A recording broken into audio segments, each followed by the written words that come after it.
Aminin ko na. Ako na! Ako na! Ikaw talagang dahilan? Ikaw talagang dahilan? Ano gagawin ko? Guilt ako.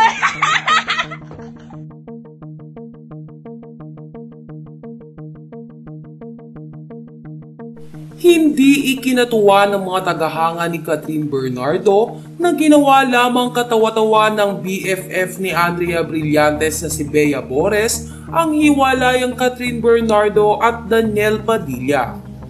Sa video na ipinost ni Boss Toyo kasama si Bea Bores ay tila ginawan ng comedy skit ng dalawa ang kasulukuyang issue ngayon ni na Daniel Padilla at Catherine Bernardo.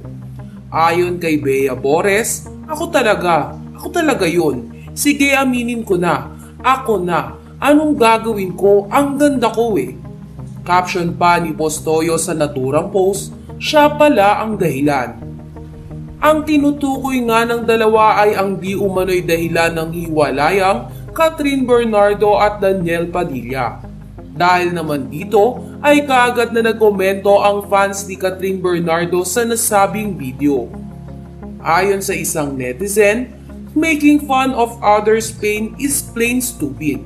Hoping you will not encounter the same situation as she is right now.